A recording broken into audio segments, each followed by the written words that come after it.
We are live. Welcome back. Finally, welcome back to the show. I am one of your hosts, Blake Ruffino, and to the left of me, right of me, I don't know which side he's on, is former Saints wide receiver, Kansas City wide receiver, the great TC, Terrence Copper. TC, what's happening tonight, my brother? Blake, what's going on, man?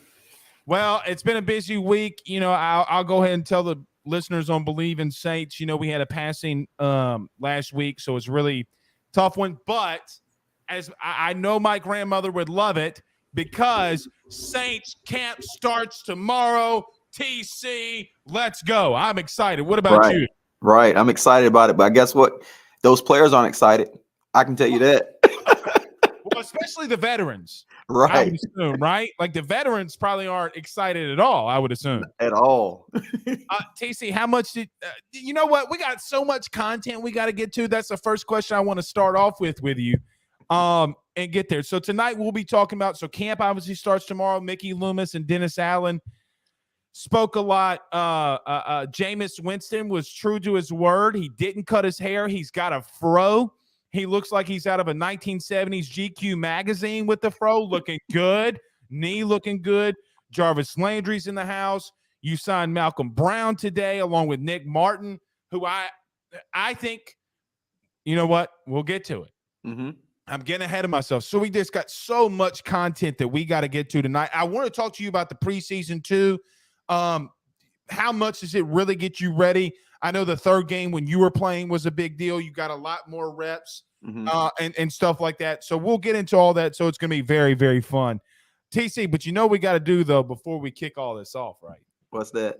We got to pay these bills, man. Pay the bills. We got to pay these bills. All right, everybody do us a favor, though, very quickly. Hit the like and share to your Facebook, share to your YouTube, subscribe, notification bell, all that stuff. We greatly appreciate it. So let's do this very quickly. We got so much to get into. Let's pay these bills. Let's talk about our good friends over at BetOnline. We'll be back in 45 seconds. Talk all about your Saints football. Our partners over at BetOnline continue to be the number one source for all of your betting needs and sports info. Find all the latest sports developments, including updated odds on the NBA playoffs, fights, and even next season's futures. And don't forget that the MLB is back as well. Who are you picking to win the World Series? BetOnline is your continued source for all of your sports wagering needs, including live betting and your favorite Vegas casino and poker games. It's easy to get started, so head on over to their website. Use betonline.ag. Use that promo code BELIEVE. That's BLEAV. That's BLEAV to receive your 50% welcome bonus on your first deposit. That's betonline.ag. Betonline.ag. All right, so we are back. We're here with TC, former LSU, former Saints wide receiver, Terrence Copper. So, Cop, big day today for the Saints. Obviously, camp starts tomorrow. The veterans reported today. I'm going to give you the floor like I do always on things that I've never experienced. What is it like? Take us through the minds of a veteran. Take us through the minds of a rookie or a guy that's on the fringe, or maybe a guy that thinks he's a camp body but wants to try to make the team. Take us through all three of those levels, man. What is it like when you put on that helmet and those cleats tomorrow in live real action? Well, first, if you are a young guy, you're excited about it because you get a chance to go out there. You're excited. You're anxious because you get to go out there and show what you can do and have an opportunity to make this team and kind of fulfill your dream, because this is everybody that's playing. This is their dream, to play on an NFL team and to make an NFL roster. So if you're a rookie, that is or a rookie or a younger guy, that is your thought process, But if you're a veteran, they're not happy right now. They're not Why happy. is that? We don't even bring up the word training camp until we're at training camp, because that's a curse word. Like, do not mess up my off season talking about training camp, because training camp is tough.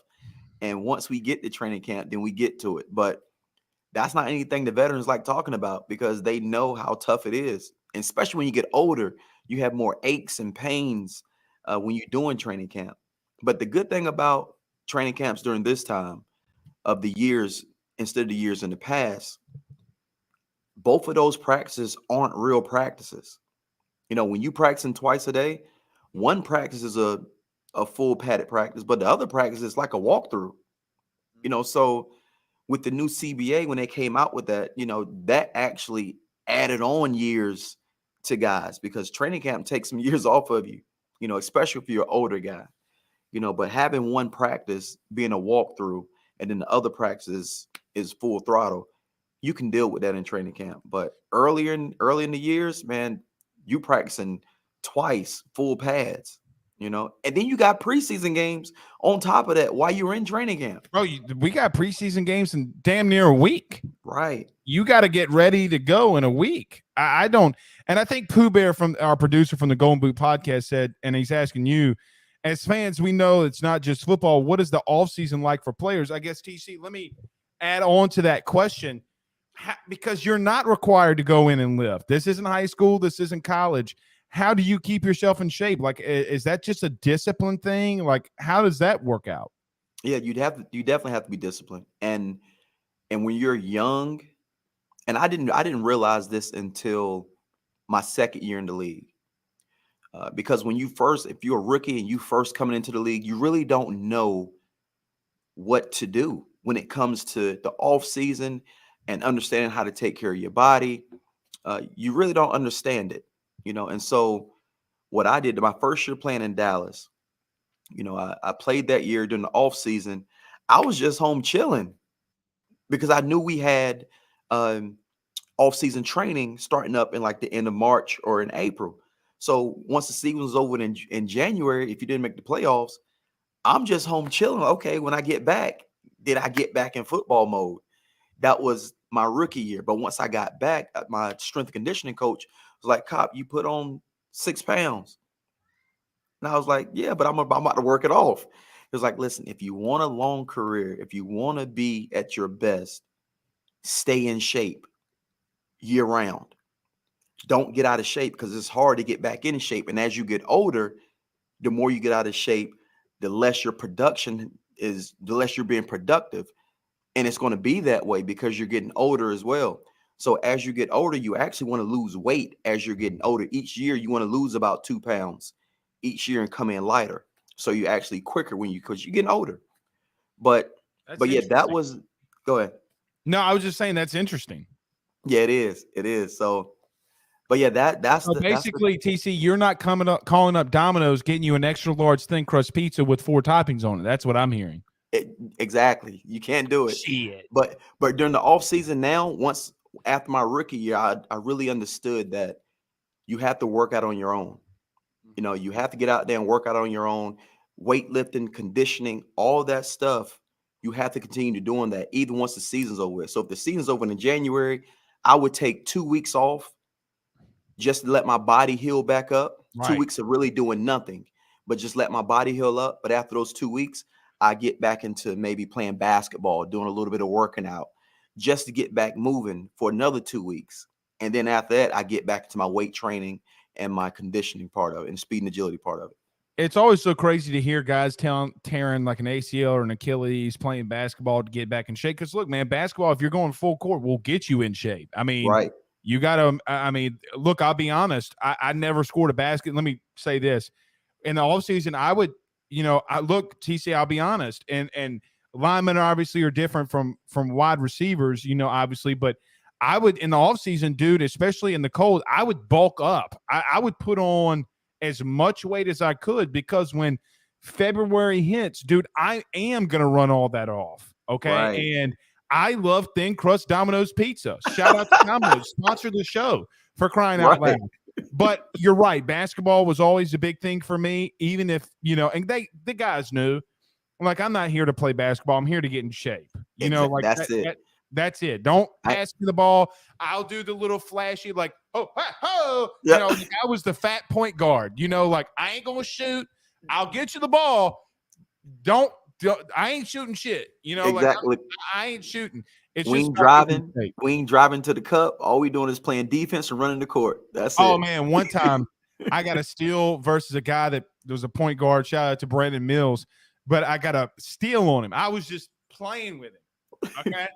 Batted the ball, and I'm going down the court like hot. You know how LeBron has that little glide to him.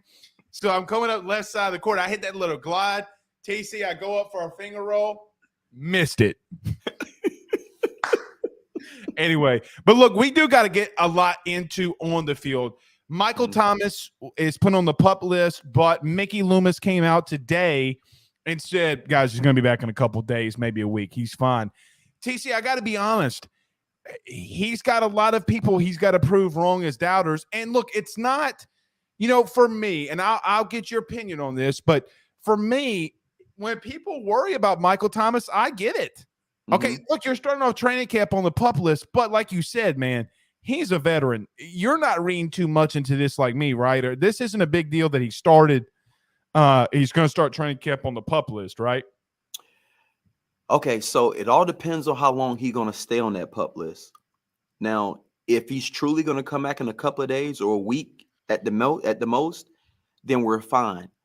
But if he start missing the majority of training camp, even though he's a veteran and he know the game, it's not about the mental part of it.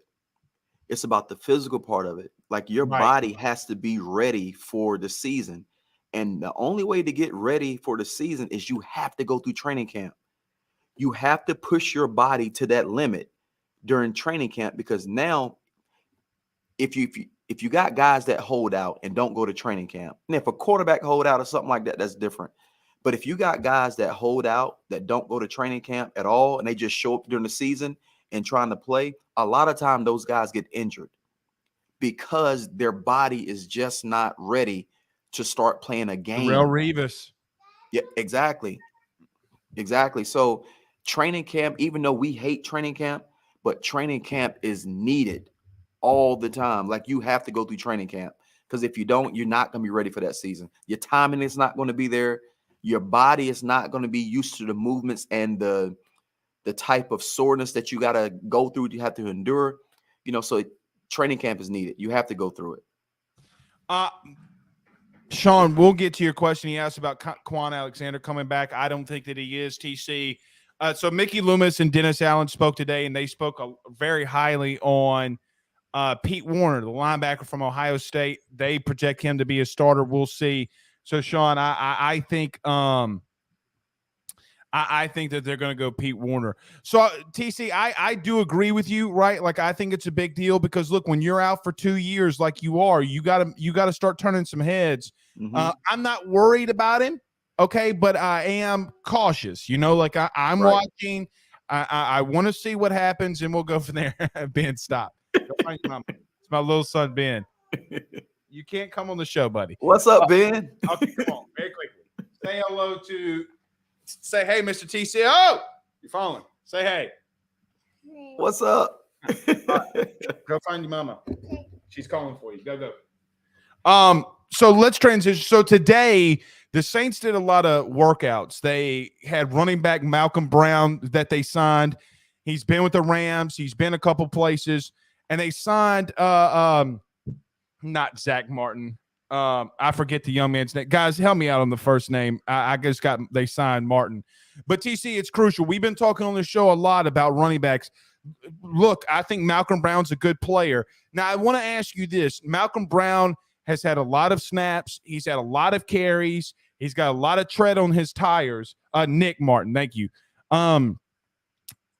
But look, them signing another running back this late, we're really literally into training camp. Do you see that as a little bit of concern that the Saints might know something about Alvin Kamara, or is this maybe, look, they're trying to get the best guys in there just in case? I think both. It's training camp, and you want to get the best players on the field. You need to have enough bodies at the running back position during training camp as well. And also, I think they know something coming down the pipeline with Kamara. I think they know it. They know it, so, and even if they don't know it right now, you still have to prepare like he won't be there, because that it's out there, so I think they're doing the right steps. I don't think they're doing anything wrong. I think they're being precautious with everything. And plus, you need some more camp bodies. Now, let me ask you this, and you don't have to say the player because I don't want to put their business out there, anything like that. But have you, like, I'm assuming that there's been situations that you were in your NFL career where something like this may have happened, where you maybe, and maybe not, I don't know. But have you ever experienced something like this where a really big time teammate is going to have to sit out 6 weeks, or and you got to take reps? How does that even work? I mean, from an NFL perspective, number one, did you ever go through something like that? And number two, how does that work in training camp? Will Alvin Kamara still be taking reps with the first team during practice? You know what? I don't. It never happened during training camp. It did happen during the season. But if I'm not mistaken, I'm not sure. Don't quote me on it. But if I'm not mistaken, they can't even be to the facility. Correct. That's correct. If I'm not mistaken. So he can't even be there at all. But that never happened to me during training camp. But it did happen during the season. So I have no idea how that's going to play out during training camp. But like I said, those are extra reps that other guys have to take.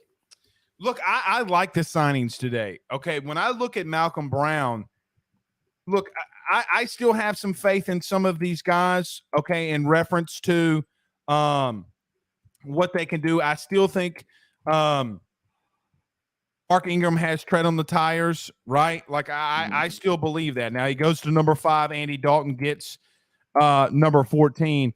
But I think when you get a guy in here like Malcolm Brown, TC, like, this is, I really look at weight for a running back. Okay, he's 5'11", 225. He's a bruiser. He was at Texas. He had a lot of carries when he was at Texas.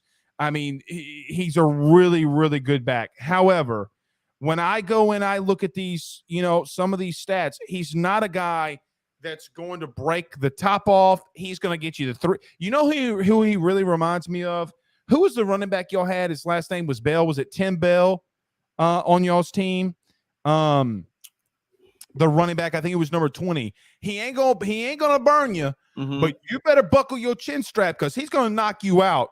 That's Malcolm Brown. It also tells me this, and we're gonna talk about Pete Carmichael too. They ain't gonna be a lot changing with this offense. Now, he's going to spread it out a little bit more, but TC, you're adding the same running backs, brother. Like, you know what I mean? Like, you're doing, this is a Sean Payton move through and through. When you see something like that and a guy that can fit an offense like Malcolm Brown, does it send a signal to the team like, hey guys, ain't shit changing? Like, the show goes on offensively. Do you get that vibe when you add a back like that that's just so familiar to a system that's worked? You know what? I think you're correct on it, because you want to get guys in that knows your system, that understands your system, and I don't think it's going to change at all. I think, what will it change to? What else do Pete Carmichael know? What else? I mean, I don't know. It's like when you married, TC, like we are for a long time. You don't know what you don't know. I mean, the women get on you. I ain't. Miss Copper, I'm sorry. I don't want to get you no trouble here, T. But at the end of the day, I mean, the system can't change because it's not like Pete has been at a ton of different places. He's been under Coach Payton forever. That's what he knows. So he may tweak it a little bit here and there, but it's going to be the same offense. That's what he knows. Yeah, I mean, because look, I don't know. Like, I look at the stats, and I'm not a stat geek by any stretch of the imagination, but he's got 331 yards, 1,300 total yards, 12 touchdowns. Now, he was with the Rams for a long time. He's a good one-cut back. Does this sound familiar? I mean, it just sounds so familiar. Look, I think that he can make this team. Okay, because TC, you know this better than most. When it's 3rd and 1, this game does come down to a game of inches. And if somebody can put their head down, and look, I mean, let's see what happens. I hope that he has a good training camp. However, TC, we haven't talked about this offensive line enough this offseason. I know that we don't know what they're going to do at left tackle, but the Saints added today Nick Martin. Now, his brother Zach is, obviously we all know, all-pro, all-world right guard for the Dallas Cowboys. Nick Martin can play. I'm going to tell you something. I think that this was, and I know that I'm a former offensive lineman and I geek out to O-line play. This might have been the most crucial signing of the offseason. Here's why, in my opinion. Andrews Pete has never played a full season. And I'm going to tell you something. Nick Martin can play guard or center. And not if, but when Andrews Pete goes down, there's a very good chance Nick Martin steps in there and he doesn't give the starting position back. I think so. Just my opinion. Nick Martin could be your starting left guard if the Saints make the playoffs. I truly believe that. Now I don't know, TC, what you do with Andrews Pete. I don't know, but Nick Martin is that good. He's a very, very good offensive lineman. Why? Now, TC, there might be something with the medical that I don't know, right? Like, gotta be. But if it's just on a play-in aspect, it's like a signing of a Richie Incognito without the bullying in the locker room. Right. That's how big of a pickup this is to me. Yeah. Look, he played at Notre Dame. He was with the Raiders last year, I believe, and didn't start, but he played in every single game, so they were rotating him in and out as much as they could. Again, does it sound familiar? A guy that could play center or guard that can rotate during injuries. It's the same game plan, TC.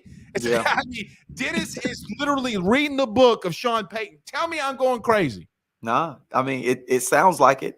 It don't sound like you're going crazy, but it sounds like it's the same stuff, and hats off to him, the signing, because the more you can do, that's what the NFL is. The more you can do. So if I can play center and I can play guard, guess what? That just give me more opportunity down when cuts come. Exactly. So, and sometimes the worst thing a starter want to do is for his backup to be seen. I'm telling you. Oh, true. You don't want your backup to be seen because a lot of times your backup is just as good as you are sometimes, but you just don't want him to be seen. You want him to stay the backup. How small is that margin of error in the NFL? What I mean by that is, TC, you're all good, but how small is it? Like you talked about a couple of weeks ago on the show, like, hey, I thought that this guy that was playing wide receiver was better than me, but I played special teams. Like that small of a margin, that separates you from making the team or not. Yep. It's always the more you can do. So take me, for example. When I played in New Orleans, not just New Orleans, but every other team I played on, I was a special teams guy, and I also played receiver. I rotated in receiver, but I wasn't a starter at receiver all the time. Now, I started some games at receiver, but I wasn't a starter all the time. So for me, I have to be able to do more things. So when I played receiver, I knew the Y, I knew the F, I knew the X, and I knew the Z. I knew all four positions, and I played on all special teams. So my value goes from here, if I just play receiver, to here, because now I play receiver, all the receiver positions, and I play all special teams. So the more you can do, the better your chances are of playing compared to a guy that's just a one-trick pony. That's all he knows is this position right here. So if you can, anybody out there's watching, man, learn everything. Learn everything. Well, and like that's why I ask you, it's just the simple nature of look. And look, what's crazy about this, TC, is I think you guys correct me if I'm wrong here. But Jamison Williams gets drafted by Detroit. I think it was the second receiver off the board. TC, he was the gunner on Alabama special teams. Wow. Right? Like, look, at bottom line, maybe he doesn't work out, but you know what I know he can do? He can line up at the gunner, run a 4-3 flat, literally a 4-3 flat, and he's going to go down there and tackle somebody. Right. And look, I think that is when you see your number one wide receiver doing that. Let me tell you something, and T, we can talk about this as former players ourselves. If I see the number one guy at any position, the superstar of the team, running down there and making a play on special teams, you best believe that's going to pump me up. You know, like it's going to get my juices flowing so that field goal that's 51 yards in the freezing cold in North Dakota or Minnesota, wherever it is, look, dog, it ain't a playoff for me no more, right? Like the chin straps are buckled and I'm punching you in the mouth. And so, that's always something I wondered about, and I'm glad that you brought it up. Mickey Loomis and Dennis Allen did talk about Taysom Hill's role. Now, Dennis Allen said that Taysom's role will be similar to what we've seen in the past, but TC, here's what's funny. He contradicted himself. He said, and I'm quoting, he will provide multiple roles, but primarily at tight end. He'll still take snaps at the quarterback position as we'd expect that in a power short yardage situation. We'll see how the season goes. So all season, all we've been talking about, Taysom going to tight end. He's going to hit him with that bop, bop, bop. But then they come back and say he's going to play some quarterback. TC, at some point, they're going to have to let the man just play tight end and be done with it. Now, I'm cool with a Wildcat, but, man, it's crazy how things change when you get in a training camp, isn't it? You know what? It's two things. It's two reasons why he probably made that comment. It's two reasons. Because, for one, if you look at it, you'll be like, okay, why would he change the fact that he's told us earlier that all he's doing is playing tight end and he wasn't going to play any quarterback really. But now, like you said, he's changing it, saying he's going to be kind of the same role he was last year, but predominantly at tight end. So there's two reasons why he will come out and say something like that. For one, it's because you want other teams to prepare for him, because the more time they put in practice preparing for our Wildcat, the more time they can't practice on other stuff. Him being in a bunch as a tight end, as the top guy, and whatever it may be, right? Mm-hmm. Mm-hmm. Yep. And then for two, I don't think if you just planned on putting him at the tight end position, or if you planned on putting him in the same role he was last year, why would you say that? Why would you say it? And just allow the defense to be, I guess you could say, be surprised. I would have just kept it. He's just playing tight end. I wouldn't even say anything about him playing quarterback again. I would just let it be a surprise. All they've been hearing in the media all off season, he's just playing tight end, tight end, tight end. Guess what? They're not going to prepare for it in practice because all they're seeing is he's just playing tight end, tight end, tight end. They're not going to prepare for the Wildcat. So, like I said, I don't know the reason why he even said it like that or contradicted himself that way, but there's just two reasons. Either he want the defense to prepare for it, or he don't. So I don't know why he brought it up. Do you think, now this is where my brain went, do you think that Jameis isn't fully healthy or ready to go? Because the way that, and I think that you're right. Let me say this before I ask you this question. I agree more with you than the question I'm about to ask you, but I think it's a logical question that fans will have. Does that mean that Jameis is maybe not completely ready? Because you have Andy Dalton, and we've seen Andy Dalton come off the bench and be a serviceable quarterback, but it not go well. TC, do you have any worries about Jameis when your head coach and your GM makes that statement? No. Okay. I don't have any worries, because at the end of the day, Taysom can't do what Winston can do. Taysom is still not your every down quarterback. He's not your every down quarterback. They're just talking about packages.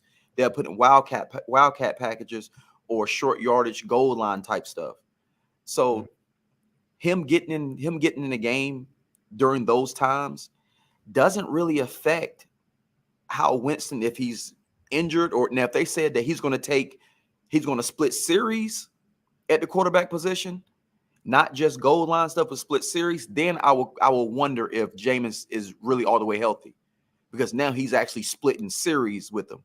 But for them just going on goal line packages or short yardage packages, that really don't say anything to me about Winston. Still, it doesn't say that he's injured. It doesn't say that he's not all the way healthy. They're just saying that he's going to go in for different packages on goal line and short line stuff or wildcat. So speaking on Jameis, let's transition there. Mickey got pretty fired up when I asked questions about Jameis and was a little irritated. Now I'm going to ask you two questions. One, and we'll get to Jameis in the second one.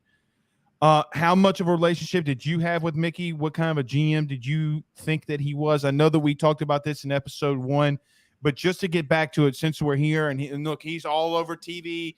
Going to get my son Ben out the tub. Mickey Loomis is on ESPN. What kind of relationship did you have with Mickey as a player and even after, retiring and all that stuff?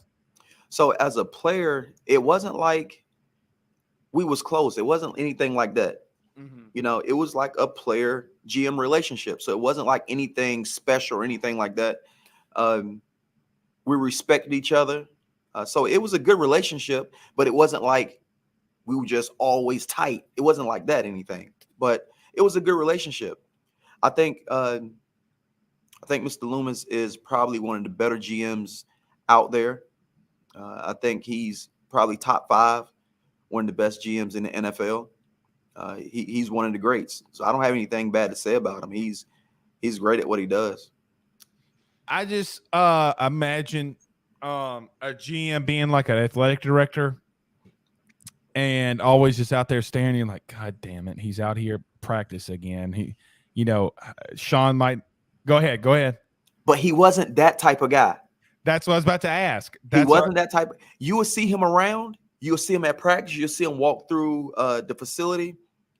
But he wasn't that type of guy that would be calling the players out. He wasn't that type of guy. He let Coach Payton coach.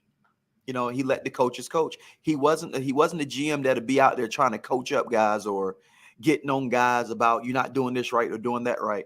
He let his coaches coach, and he did what he was good at. But everybody respected him, which he deserved that respect.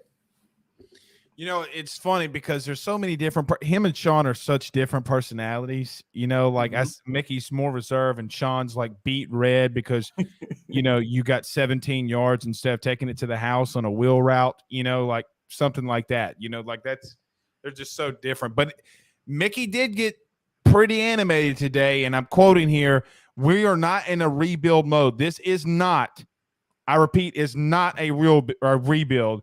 That's the best way that I'm going to describe it at this time. We feel like we can win now," Mickey Loomis said. Dennis Allen, the head coach, also added it. "Yeah, we're not in a rebuild. This is a rebuild. This is a really good team." I don't agree with him there, TC.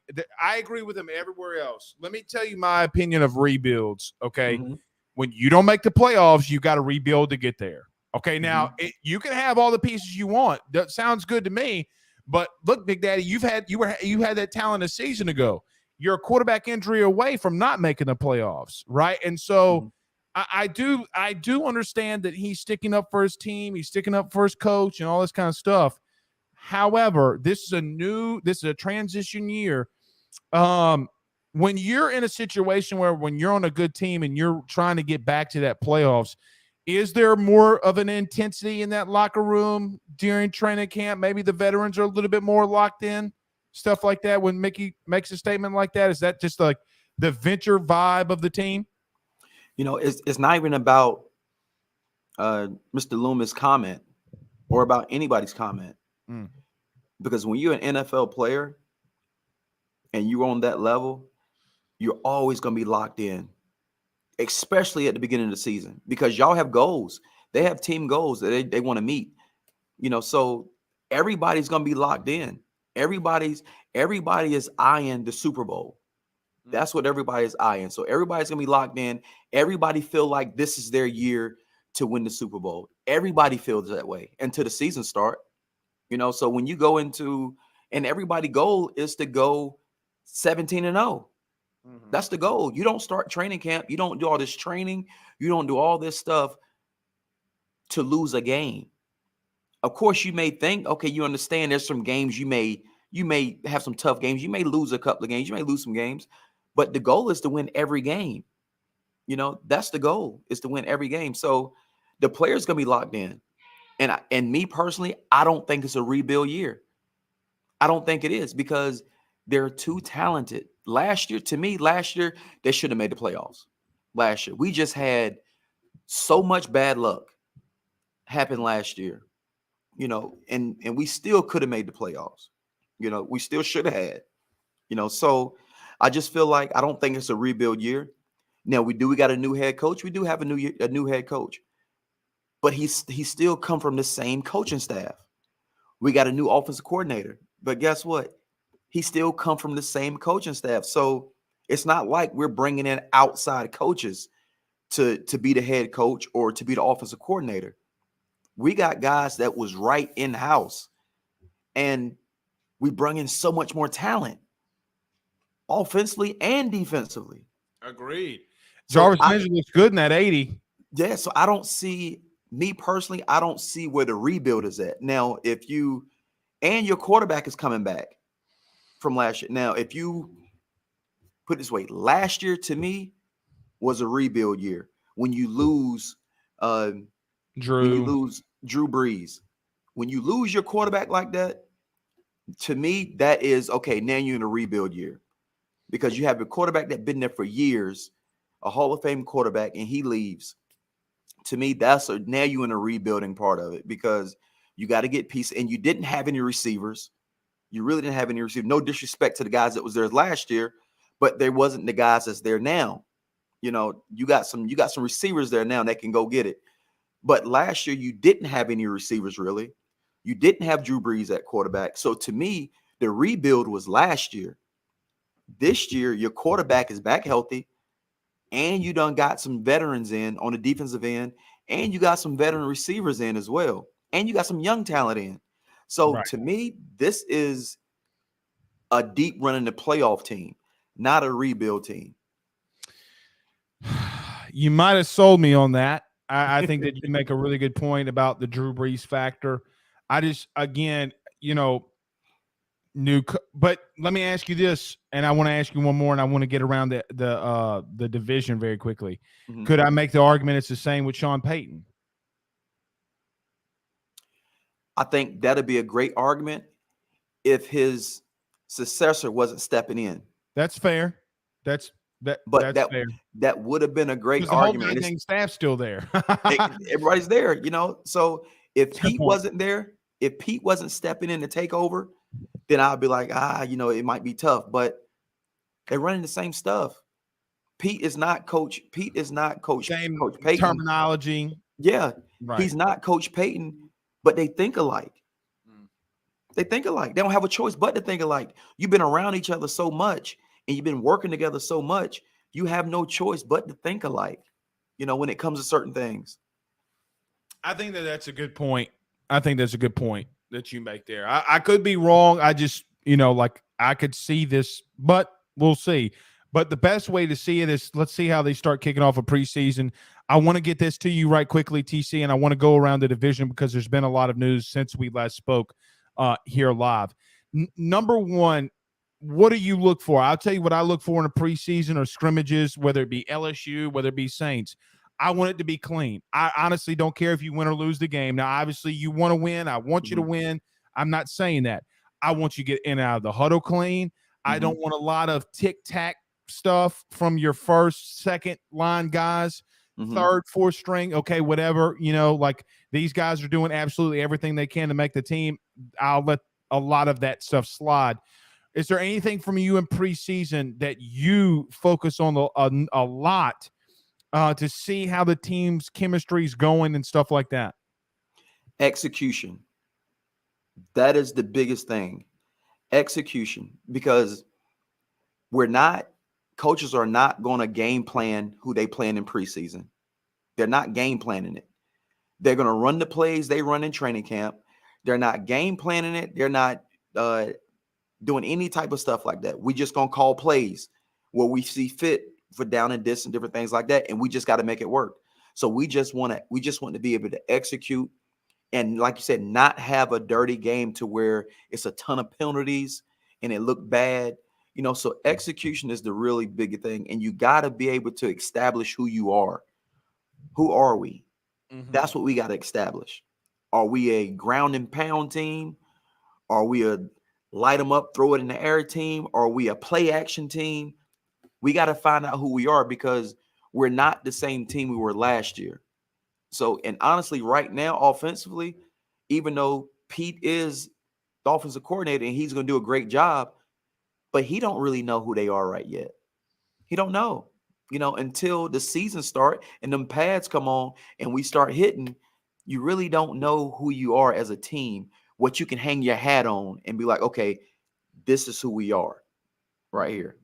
So it takes the preseason to know some of those things. I think that the Andy Dalton signing for Jameis Winston's a big deal. We need to keep him upright and healthy. I think down the stretch, look, he's played a lot of playoff games, TC. He's played a lot of playoff games against great defenses like the Ravens and the Steelers, the Patriots. I mean, look, Andy Dalton's not the greatest of quarterbacks, but when you have an experienced guy there that can help you out, like, hey, Jameis, he's biting on your curl. You're going to have to look him off before you throw it. You know that you're going there. Mm-hmm. You're going to have to look him off. That's something interesting that I'm keeping my eye on that nobody's talking about. I want to see how Andy Dalton plays his role in this, like a Chase Daniels, which, by the way, that man's made more money without TC. He's cashed more paychecks this year than he's had real snaps in the NFL. That's crazy. Sign me up. But let me tell you something. That's got to say something about him to where teams keep bringing him in. Maybe he's going to be an NFL head coach one day. You can't keep – I mean, I think they're telling us something, but maybe, TC, we're selling this podcast in 10 years and he's head coach of the New Orleans Saints. We never know. I do want to get around the division, though, very quickly. Baker Mayfield's a new quarterback or one of the quarterbacks in Carolina. So many people are split on Baker. I'm not a believer. I think he's a good quarterback, not great. I don't think he's elite, but I think when he gets hot, TC, he can make some things happen. Matt Rule's a good coach. I still don't have any faith in the Carolina Panthers. When Baker Mayfield got traded to Carolina, what was your initial reaction? What do you think about Baker Mayfield? I'm not a big fan of Baker Mayfield. I don't hate Baker Mayfield, but I'm just not a fan of his at the quarterback position. I think that when I looked at some of the games that he played in Cleveland, to me, he doesn't make the right reads. I think he struggled when it comes to reading defenses a little bit. So when he goes to Carolina, I don't look at him as a guy that elevates them. To me, he's the same guy that they have already at quarterback position. I don't think it was a really big upgrade. Agreed.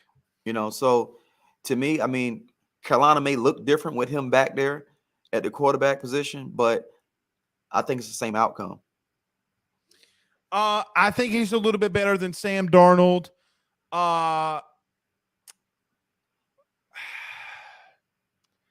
Here's the thing about Carolina and what scares me a little bit. If Matt Corral starts, the kid from Ole Miss, the kid that they drafted, hey, now, TC, that kid can play now. And let me tell you something. That kid will run. I think Matt Corral is the best choice for Carolina because that dude is just a baller. Okay, like, some of those guys, he doesn't have the biggest arm. He's not the most accurate. He's Brett freaking Favre out there with that. And he's got a bazooka attached to his right shoulder. If I'm Carolina, I'm starting Matt Corral. Like, I 1,000% are starting him. But let's see, what he does in the preseason before I crown him the champion. It doesn't affect me either way for Carolina, win, lose, or draw.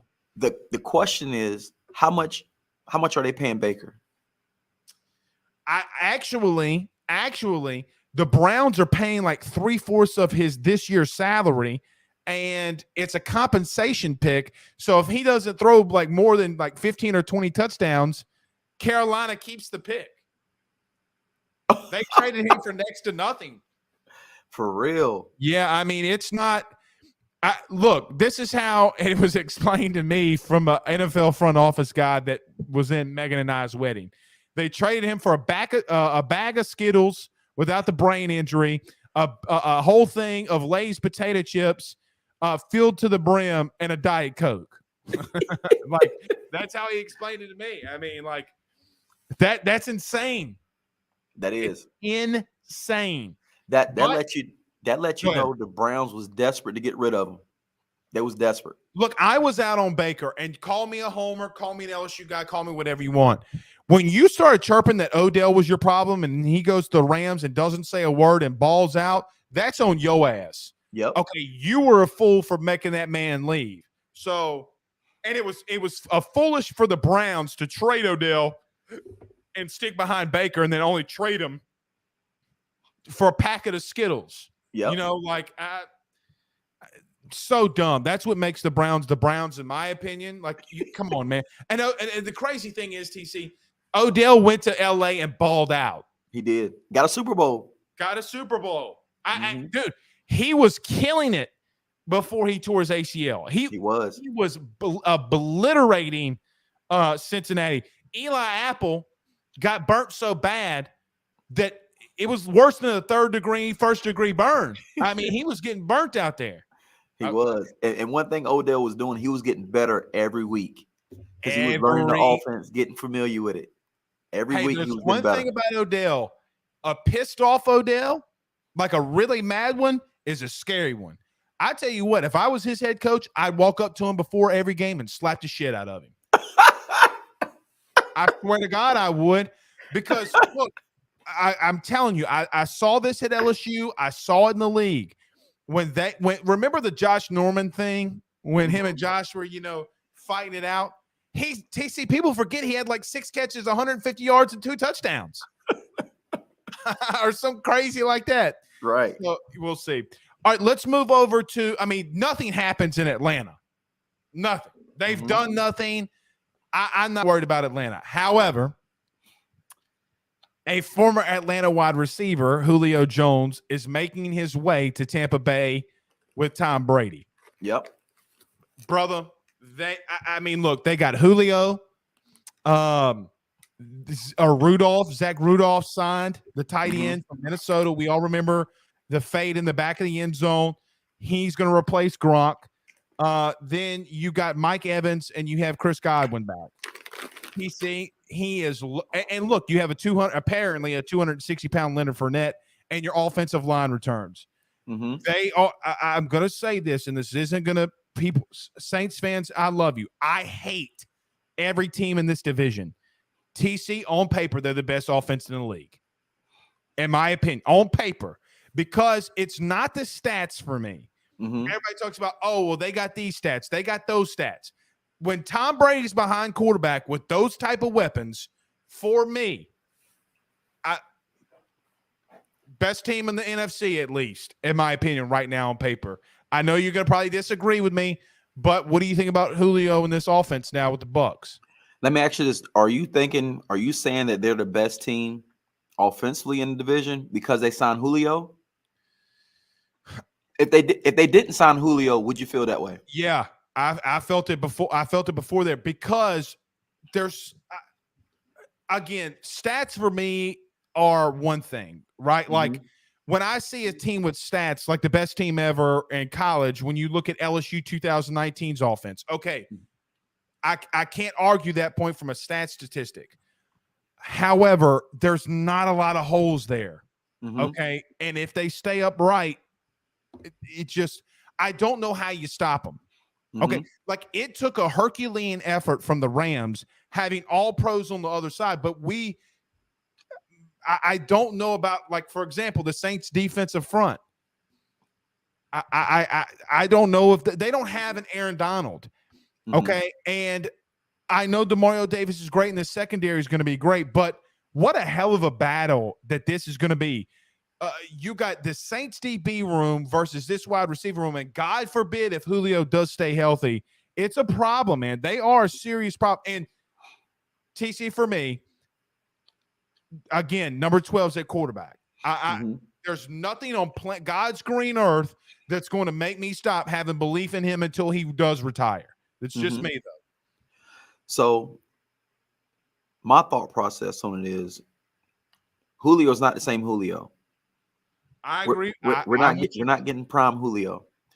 And on the flip side of that, if I'm not mistaken, on the flip side of that, we've beaten Tampa Bay 6 times in a row. Am I correct on that? In the regular season, yes, you are. Regular season. So to me, I get that the Bucs are a good team offensively, but we just got their number. I still feel like we are at the top. I still feel that way.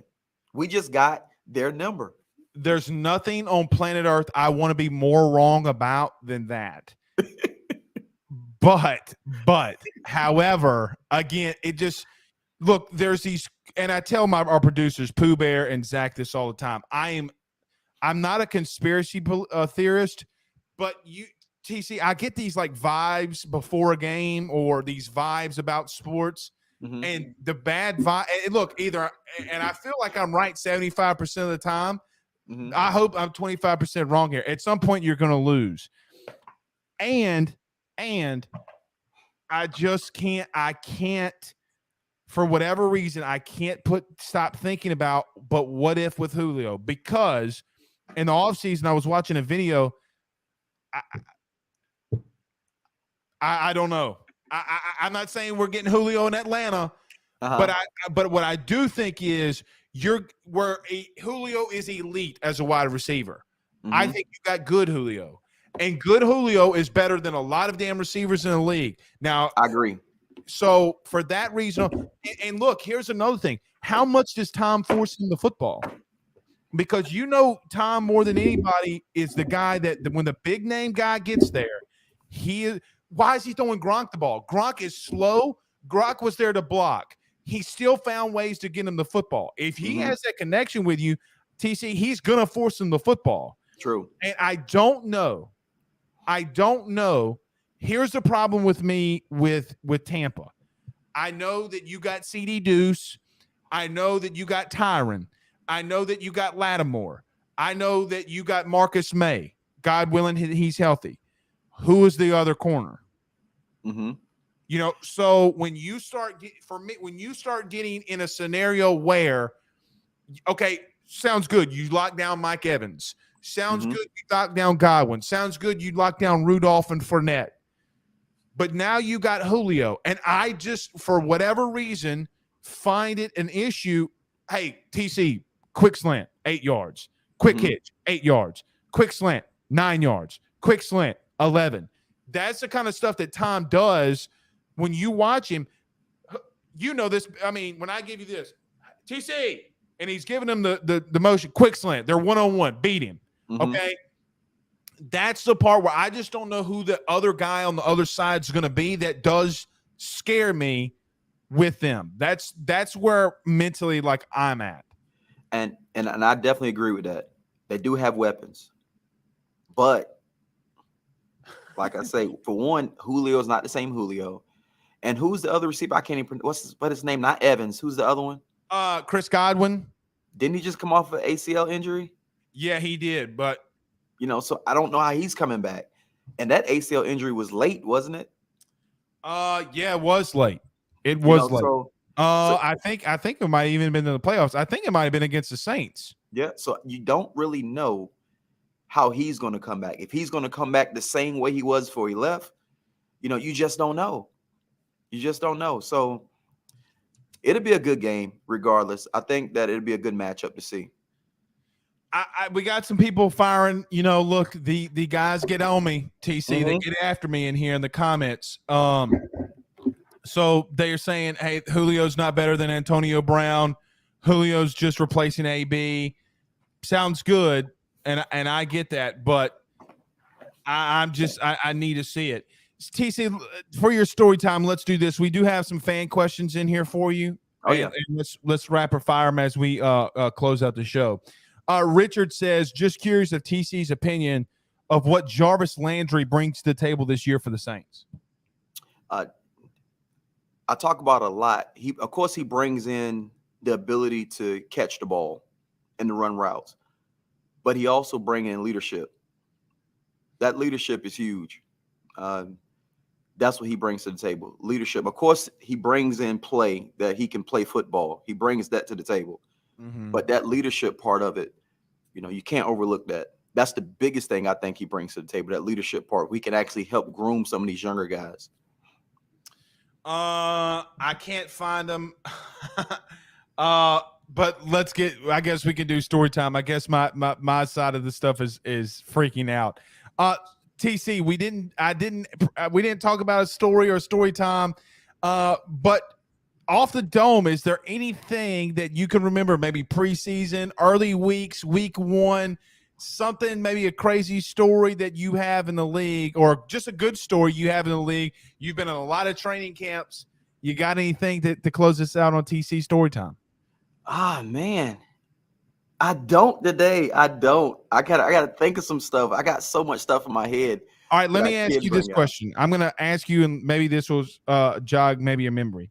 Mhm. Bill Parcells, when you made the team, Mhm. did you have to go in his office? Like, what was that conversation like? He said, "Now, Terrence, I'm keeping you on the team." Like, I just imagine it being really intense. Was he a humble guy? Was he a good guy? Like, did you ever sit down with him or anything like when you made the team? You know what?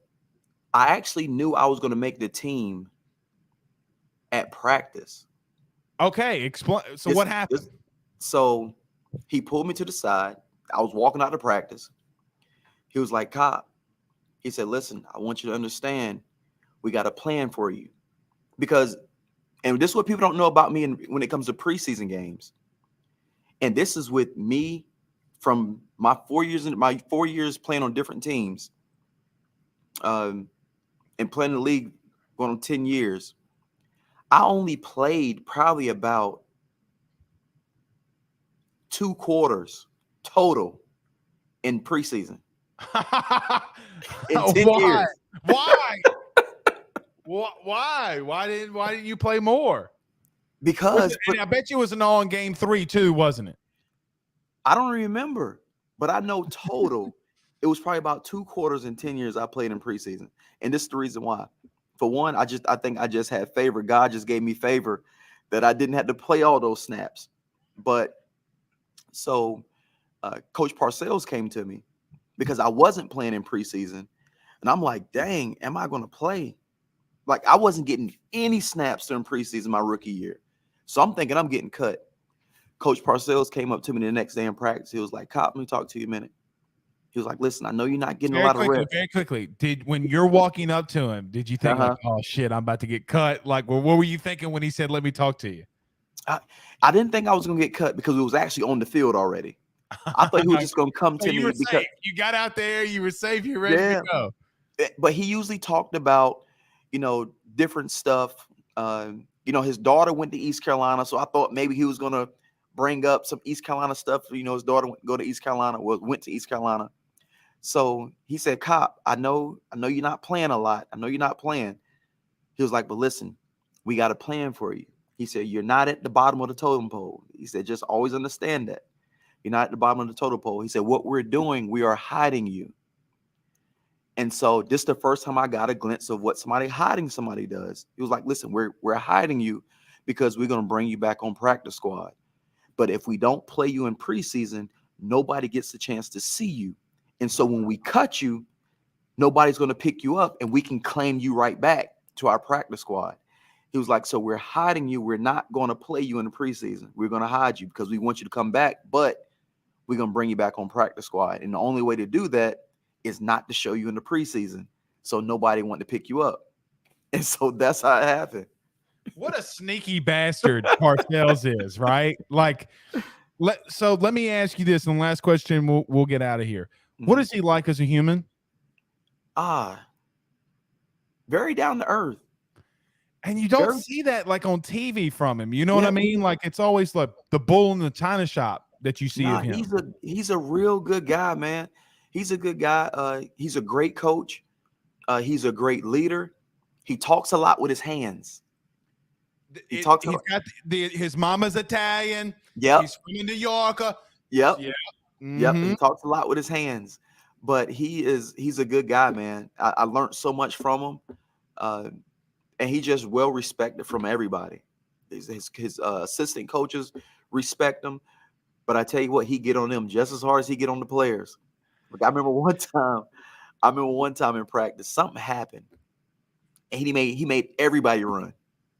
Coaches too? Yeah, he did. Did he run? No, he ain't running. But yeah, Coach Parcells, man, is a. So Sean was out there running. We had to run to the gate and come back. Something went wrong. We had to run to the gate and come back.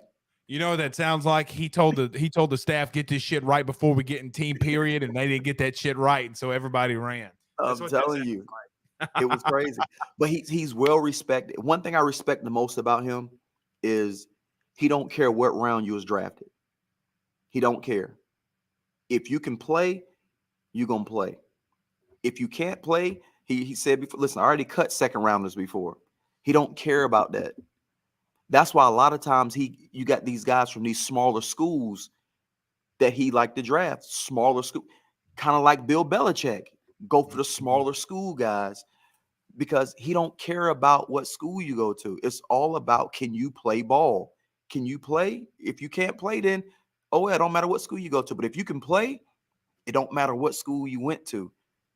He got a spot for you, or he'll give you opportunity. You know, that's so weird hearing that. You know, because look, he's a first ballot GOAT head coach. I mean, one of the greatest of all times. And it's, you know, people always see him, and you know, you see Saban on the sidelines. You know, I'll leave that one for another day. But you know, family members that have been with Saban. I mean, they're like, look, in the office. I mean, he gets after us, but you know, he's not like what he is on the field. It's like once that little small foot or hits that grass, it's on.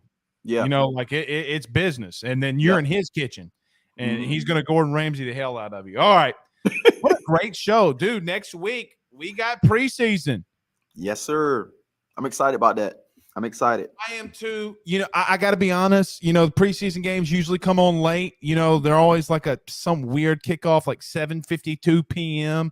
And I always watch the first half, and I'm like really encouraged to watch the third and fourth string guys, and I always fall asleep. Yeah, I can never help it. It's like a story old as time. So hopefully I'll be able to stay up this one. But you know what though, Blake? The crazy thing about it is I don't even like watching preseason games, but I'm going to watch it for the sake of the podcast so we can talk about some stuff of these games. But I don't like watching preseason games because preseason games they're just, I don't know. It's not really what you're going to get when the season starts. You know, it's not the same to me. It's not the same. So I don't even like watching them. I can't wait. I watch game 2 or game 3, you know, the one that the starters get in just to get a preface. I want to see Jameis. Hell, Jameis threw 3 touchdowns, I think, 3 touchdowns in a preseason game last year. Yeah. I forget who it was about, but he was going off. I think Jameis going to kill it this year, man. I think he might make the Pro Bowl. Man, I do too. I don't know about Pro Bowl, you know, because of all positions, that's the least amount of guys that gets to go. I hope he doesn't make the Pro Bowl because we're in the Super Bowl. It's just me, you know. Yeah. I tell you what, if he would have stayed on pace that he was before he got injured. Oh, he would have been there. He would have been there. He would have been there. I no doubt about it. No doubt about it. All right, guys. My name's Blake Ruffino. This is TC Terrence Copper. We will be back very soon. We'll see y'all. Y'all have a good night. Peace out, Girl Scouts.